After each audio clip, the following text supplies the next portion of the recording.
Welcome to week 3. We're going to recap weeks 1 and 2. Good to recap. Okay, we'll go through that. Make sure you read all of the notes that have been uploaded for week 3. Read them all before you watch this video, because then it will generate questions in your mind and this will give you answers and context. Read the notes, then come back to this. Right, I'm assuming you've read the notes. Okay, so let's go through the recap first. Then we're going to look at gluconeogenesis and what that is. Sounds technical, but I'm going to break it down to make it simple. We're going to look at apple cider vinegar. I promised we would. And we're going to give some examples of low carb, high fiber foods to kind of inspire you to look for more and discover for yourself. Don't forget to look at the snapshots, the photos of the whiteboard notes I've been doing on a weekly basis in the in-person sessions. They may give you some extra questions, generate questions, or give you some extra insight. And we can go from there. So let's look at the recap. I'm going to read this, so forgive me looking at the piece of paper. We've said insulin is the fat storing hormone. It stores energy for a future time when we have no access to food, but we keep eating. That future never comes. We traditionally eat too often on a daily basis. We become sugar burners by feeding ourselves all the time, not fat burners. We need to move to an 8-hour eating window, a 16-hour fasting window, high fat, high protein snack before our main meals. Remember, aim high. 16 and 8 is your fasting eating ratio for now. Be ambitious in reducing your carbohydrate intake. It's not a ketogenic diet necessarily, but you're reining back on your carbohydrate. Don't break your fast by mixing carbs, fats and proteins. Remember, 11, exercise more, move more at the end of your fasting window. Good.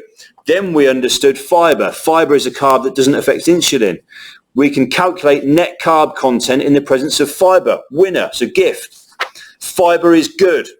The challenge is in finding fibers that are not in the presence of sugars and starches. That's a good point.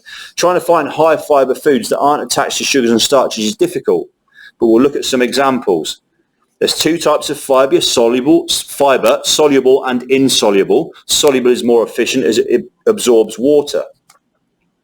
Okay, then we looked at, right, where does fat go when we lose it? What's it made of? Fat's made of water and CO2, carbon dioxide. Think of fats as real mass, as atoms, not as some conceptual idea. Fat comes in as atoms, it leaves you as atoms from your breath. So we've said that as number 3. Stoichiometry, conservation of mass. So atoms in, atoms breathed out. Atoms in with food, atoms breathed out when we exercise. Okay.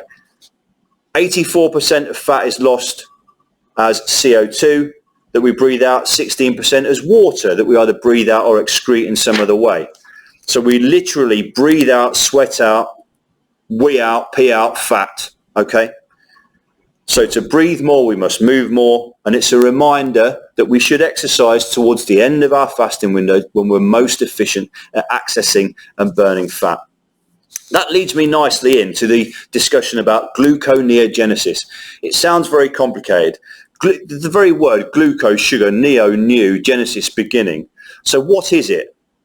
So gluconeogenesis, to quote, is the process of making glucose, sugar, from its own breakdown products or from the breakdown of products of lipids, fats or proteins, and it overtakes something called glycolysis. Now we're fasting for 16 hours and we're eating for 8. It just so happens that, so we're accessing fat stores within that period of time.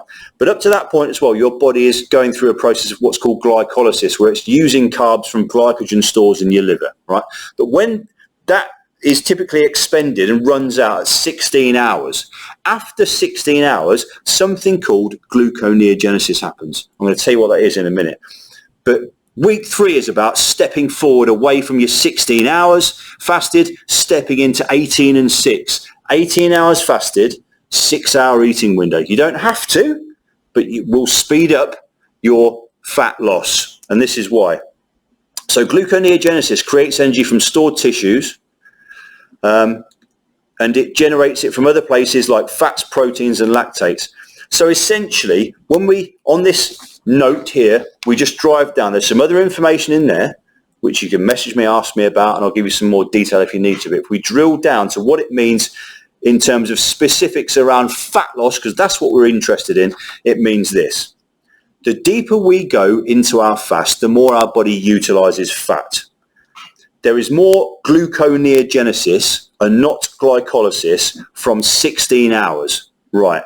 So essentially what I'm saying is your fat burning potential is going to be increased, supercharged, much more efficient after 16 hours.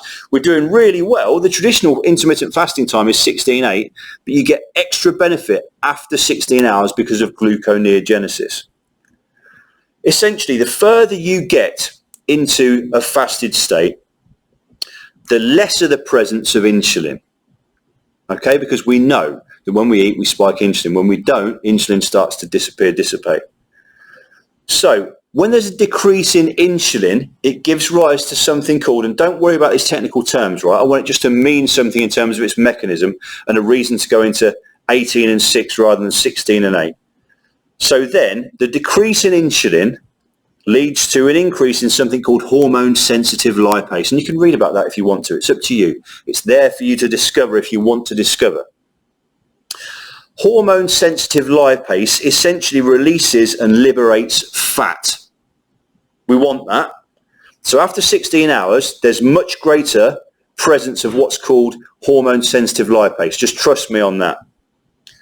So fat, now this is the technical bit. Now if you look at the whiteboard content now, I've drawn a little diagram there that describes fatty acids attached to a glycerol backbone. All right, so you've heard of triglycerides. These are 3 fatty acids that are attached to a backbone that's made of glycerol, something called glycerol. Okay, remember, hormone-sensitive lipase is increased now. Don't worry about what it is, but it's there, it's present. Hormone-sensitive lipase is increased and increases even more after 16 hours. There's less insulin, more gluconeogenesis, more hormone-sensitive lipase. This is after 16 hours. This is the key point. After 16 hours, we're supercharged. Okay, so fat, when stored, our stored fat is made of 3 fatty acids attached to a glycerol backbone, as in the diagram I've drawn. Very simple, but it serves its purpose. Hormone-sensitive lipase that is now present after 16 hours breaks the bond between that glycerol backbone and the 3 fatty acids. And the fascinating thing is, gluconeogenesis is the thing that's allowing us, right, this process after 16 hours, gluconeogenesis now is occurring after 16 hours, is the thing that's generating more hormone-sensitive lipase. Okay, hormone-sensitive lipase breaks down fatty acids in its glycerol backbone.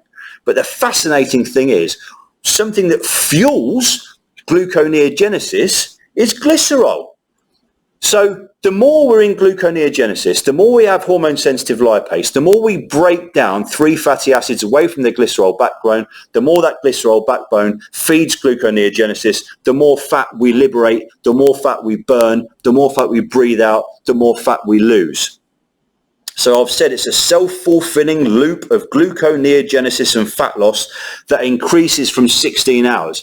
So if you trust me at this stage and you don't want to go into that science and do some reading around that science, know that I've read and I've done the research and I've found that after 16 hours, gluconeogenesis and the presence of hormone-sensitive lipase liberates fat.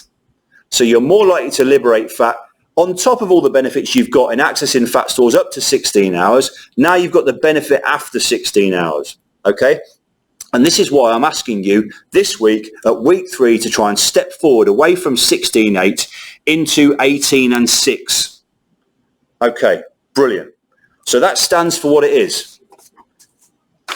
Let's go forward and look at something slightly different. I said we would look at apple cider vinegar. Okay, I've got some bullet points on the whiteboard notes there, remember, and there's a whole sheet in your notes around apple cider vinegar. I'm going to read through this again, so forgive me for not looking you in the eye, but I'm going to read through it. The best thing about apple cider vinegar is that it's not a solution all by itself, but it's something that adds another, 10% on top of the things that are already working for you, and it's easy. That's the point. It's really easy to do, to drink apple cider vinegar. It takes you a second, and if it has 10% increase on your results, then it's worth doing.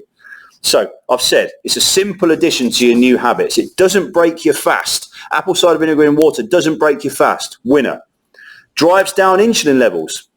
Yep, shown to do so. Supports gut bacteria. Well, that's good. It is literally acetic acid. That's what apple cider vinegar is, the presence of acetic acid, and it changes the pH of your gut, which means pepsin, something called pepsin, is more present, and pepsin broken down into butyric acid, which is good for the cells of the gut. So it's healthy for your gut. Now then, if you've had a high carb meal, right, so life isn't perfect all the time. You're sticking to your lower carb, higher fats, higher protein. But if you've had a high carb meal, acetic acid, so apple cider vinegar, drives down blood sugar. Winner. So if you're in a situation where you're at a party or you're in a situation where you've inadvertently eaten more carbs than you plan to do, you get your apple cider vinegar out of your pocket and have your apple cider vinegar in water, and that will drive down blood sugars.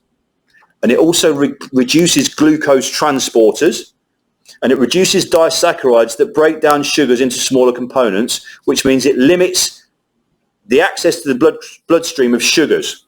All right, so effectively it's blocking the transition of sugars to your bloodstream. Brilliant, apple cider vinegar. Get this, this is brilliant. The European Journal of Clinical Nutrition study showed that a 34% reduction in overall glucose levels in people who had apple cider vinegar after consuming 50 grams of white bread. Undeniable research, brilliant. A study in Diabetes Care Journal said apple cider vinegar before bed gets you a 6% reduction in glucose levels the following morning. So why not do it before you go to bed? In our fasted state, acetic acid, apple cider vinegar, increases something called PPAR alpha, which is a receptor protein that helps in fat burning. So don't worry about what it is. The studies have shown that acetic acid increases something that helps you burn fat. Winner. Easy. Stick it in water, drink it.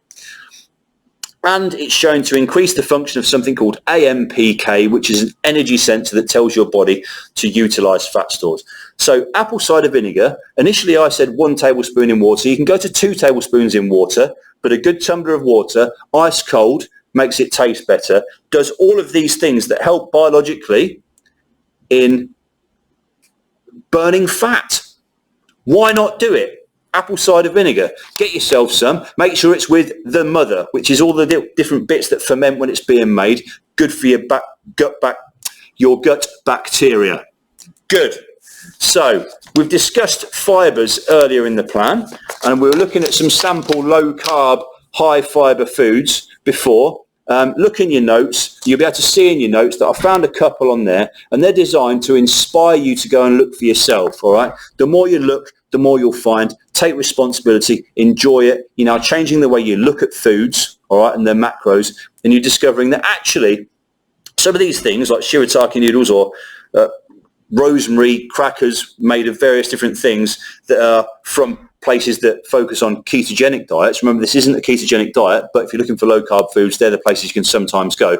Remember, intermittent fasting makes nobody any money because you spend less on food, this, that, and the other. So it's very, very difficult to go to your local supermarket and find exactly what you're looking for.